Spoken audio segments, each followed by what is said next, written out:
Farewell to purchasing inferior products from competing companies, declared the president's wife, single-handedly terminating a crucial contract. As a key client, her decision left me anxious, yet amidst the concern, inspiration struck. Understood. We will cease all deliveries to your company, I confidently asserted, sealing the deal with my signature on the contract she presented. Later, the president's wife returned to our premises, her countenance drained of color, a blend of shock and dismay evident. My name is Mia, aged 37, and I helm the company passed down from my grandfather, a bastion of stability with a roster of esteemed clients. To safeguard our legacy and workforce, I immersed myself in economic studies and business development. Specializing in precision mechanical equipment, our seasoned employees, some with tenure dating back to my grandfather's era, impart invaluable knowledge. My dedication hasn't gone unnoticed. I've garnered trust and respect, even among the elder staff. However, the journey to further recognition is ongoing. There's always more to learn. Then, an extraordinary incident unfolded within our midst, the catalyst being the president's wife of a pivotal client. Despite our long-standing relationship, she derided me as a childish girl unfit to lead. Mrs. Brown's unexpected appearance at her husband's year-end gala, where I was invited, marked our initial encounter. After cordial pleasantries, she delivered a disconcerting warning, insinuating potential repercussions for perceived deception. Confounded by her animosity, I observed Mrs. Brown's amiable demeanor with others, contrasting sharply with her demeanor towards me. As the evening waned, I couldn't shake the feeling of unease, pondering the underlying motives behind her hostility. And so, as the festivities concluded, rather than attending the after-party, I retreated to contemplate the unsettling exchange. I resolved to visit my parents' house, seeking insight into Mrs. Brown's perplexing behavior. With both my parents and grandparents residing there, it served as a sanctuary where I often sought counsel from my grandfather. Upon arrival, I extended my apologies for the late hour, met with warm welcomes from my parents, who informed me that my grandfather was still awake. Eager to delve into the matter, I sought out my grandfather to inquire about Mrs. Brown's character. To my bewilderment, my grandfather painted her as an epitome of perfection, a devoted wife unfalteringly supporting her husband, devoid of ulterior motives. Yet the more I learned, the more perplexed I became regarding Mrs. Brown's demeanor. Days after the eventful party, Mrs. Brown made an unexpected appearance at my company, much to the surprise of my staff and secretary. Her unannounced visit left her waiting, a situation that evidently irked her. Venting her frustration, she chastised my secretary, attributing the company's alleged incompetence to my leadership, a sentiment I found unjustified, given the circumstances. Regrettably absent during Mrs. Brown's visit, I swiftly arranged a meeting to address her grievances.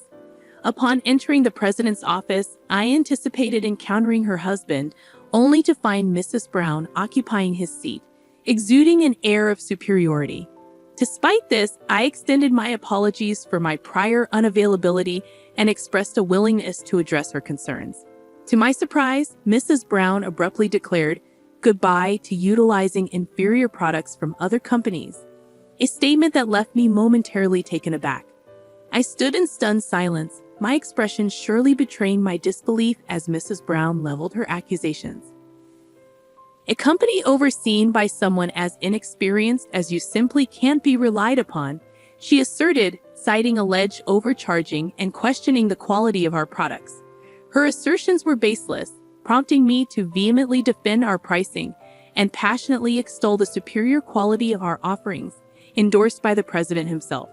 Yet Mrs. Brown remained obstinate, refusing to entertain reason, her condescending demeanor grating on my nerves. When pressed about the president's awareness, she revealed her interim role as acting president, granted due to her spouse's sudden departure abroad to address production issues. It dawned on me why the president had been absent from the recent gathering. With finality, Mrs. Brown decreed our impending contract termination, insisting on a prompt meeting the following day to finalize the details.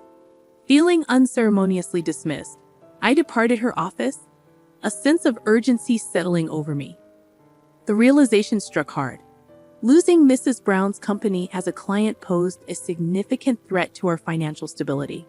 Without their patronage, meeting payroll could become precarious. A palpable sense of crisis engulfed me as I contemplated the impending challenge of securing our company's future. Frantically, I racked my brain for strategies to salvage the Imperial contract. The following day, Mrs. Brown punctually arrived at our premises, her demeanor somber as she placed the termination documents on my desk, urging swift action. Refusing to sign without consulting the president, I pleaded for time, only to be met with dismissive remarks about our operations' scale in comparison to their corporate stature. Infuriated by Mrs. Brown's arrogant stance and the abrupt termination, I felt betrayed by the lack of remorse for severing our long-standing ties.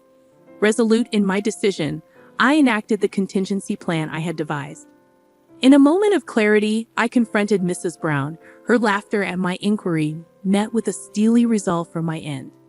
With a swift stroke, I affirmed our withdrawal from future dealings, momentarily catching her off guard before she regained her composure, seemingly satisfied with the outcome. As Mrs. Brown departed, her self-satisfied demeanor evident, my secretary and I exchanged polite bows, concealing inner smiles. Reflecting on the situation, I couldn't help but feel a twinge of amusement, contemplating her oversight and hastily concluding the agreement. Following her departure, I extended gratitude to Mrs. Brown's husband via email, expressing appreciation for past collaborations. Moments later, a call disrupted the quiet of our office, signaling the beginning of a new chapter. I found myself caught off guard by the unexpected call, but quickly regained composure upon reading the president's email. Agreeing to his request for a meeting, I awaited his arrival alongside Mrs. Brown, her demeanor displaying clear discontent. Formalities exchanged, the president wasted no time in getting to the heart of the matter. Seated comfortably, I narrated the sequence of events leading to the contract termination, Mrs. Brown's abrupt decision, and my subsequent response. As I recounted my frustrations, the president's complexion paled, immediately offering a sincere apology. Mrs. Brown, visibly surprised by his reaction, attempted to intervene with a sharp rebuke, but the president's resolve remained firm. Against Mrs. Brown's objections, the president insisted on extending an apology, acknowledging the gravity of the situation. With a mixture of reluctance and disbelief, she reluctantly complied, her displeasure palpable. Turning to me, the president earnestly implored for reconsideration, highlighting the significant impact the termination would have on their company. Despite Mrs. Brown's silent disapproval, he continued to express remorse, underscoring their reliance on our partnership. As tensions simmered, it became evident that despite any potential repercussions, our company's significance to theirs couldn't be ignored. With a nod of understanding, I acknowledged the president's plea, signaling a potential pathway to reconciliation. I've already secured contracts with overseas companies to replace it. What's the problem with that? Mrs. Brown maintained her assertive stance. I couldn't help but sigh in exasperation at her demeanor. Witnessing my reaction, the president was visibly shocked, unleashing a furious reprimand upon Mrs. Brown. "You don't understand anything. How could you do this without consideration? We've had a faithful relationship with this company for 40 years. Do you understand the significance of that?" His words fell on deaf ears as Mrs. Brown laughed them off, asserting her disregard for old relationships. "So what? I don't care about old relationships. Cutting ties with this company will reduce costs, allowing us to lower the prices of our own products. It's all beneficial," she retorted, unyielding in her stance. The president's anger only intensified, regretting his decision to let her act as president. In a moment of triumph, Mrs. Brown's phone interrupted the confrontation. Brushing off the call with irritation, her demeanor shifted to panic and confusion. Sensing something amiss, I waited until she ended the call before inquiring about the issue. Seemingly overwhelmed, Mrs. Brown began to mutter about delayed and inferior goods from the overseas company. I couldn't help but mockingly laugh at her distress, explaining that such setbacks were to be expected. Our precision mechanical equipment boasted unique craftsmanship and technology, qualities that couldn't be replicated elsewhere. Confounded, Mrs. Brown demanded clarification. Firmly, I elaborated on the significance of our company's cultivated technology and craftsmanship, emphasizing that our products incorporated techniques unavailable elsewhere. It was a moment of realization for Mrs. Brown as she finally grasped the true value of our offerings. Confidently, I made my stance clear, prompting a shift in Mrs. Brown's demeanor from aggression to frustration and defeat. Maintaining my composure, I faced her with a triumphant expression, observing as she retreated into sullen silence, her demeanor akin to that of a sulking child. Curious about the motivations behind her actions, I pressed Mrs. Brown for an explanation. With a defined attitude, she began to unravel her intentions, her desire to pass the company to her son conflicting with her husband's plans. It became evident that her actions were driven by a misguided attempt to secure her son's future by positioning him as the company's president, a plan thwarted by her husband's opposition. Seizing an opportunity presented by overseas complications, Mrs. Brown had orchestrated a series of maneuvers to consolidate power and eliminate perceived threats, including severing long-standing partnerships and pursuing alternative contracts.